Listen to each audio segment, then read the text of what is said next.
Hey folks, this is Scott. It's 3 minutes or less, and we're talking about business plans. And right now we're talking about the introduction stage of our business plan. This is video number 4. One thing I want to discuss right now is the menu. And this is just going to be a brief overview of the menu and talk about what types of things we want to have within our menu or serve within our establishment.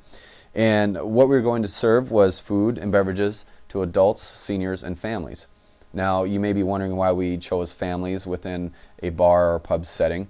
And as much as I wish we didn't have to do that, the reality is that we had an area of, we were going into an area where there were a lot of families. So for us to exclude those families from coming into our establishment probably would have been a very bad idea, because we wouldn't have had much business otherwise. And we were okay with it, and we actually did just fine. We never had any issues with underage drinking by any means, and that's mainly because I know exactly what to look for. And I've looked at so many IDs over the years that I know what are fakes and what are not, and just judging by the type of person, it wasn't an issue. So we allowed families to come in, and we allowed kids to come in up to a certain time as well. And that's another thing you may want to decide. If you are going to allow kids in, at what time do you say to the parents, hey, it's probably not okay for them to be in here anymore?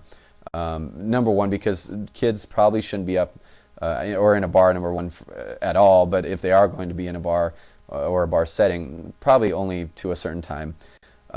Sure, you're not parenting, but yet there's probably something to be said for saying, hey, we want to create more of a nighttime atmosphere now, and that's in an adult atmosphere nonetheless.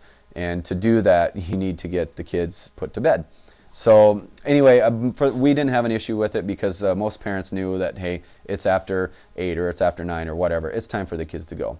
So anyway, that's just something you're going to have to decide if you want to allow in your establishment or not. If you're a club, obviously you're not going to have it. If you're a full-fledged bar, obviously you're not going to have it. But if you're a place that does serve a lot of food, maybe you're a steakhouse bar, for example, you are definitely going to want to be able to allow those families and kids in there. So anyway, that was one thing we discussed in our business plan. The next thing we talked about was the fact that we were going to serve beer, malt beverages, wine, soda, juice, coffee, and other miscellaneous beverages. We were not able to serve liquor in our establishment due to the cost, number one. Our establishment held 80 people, so it was very small. It was 1,750 square feet, like I said. But a liquor license in our city, if available, number one, sells from the city for over $150,000. That's right, $150,000.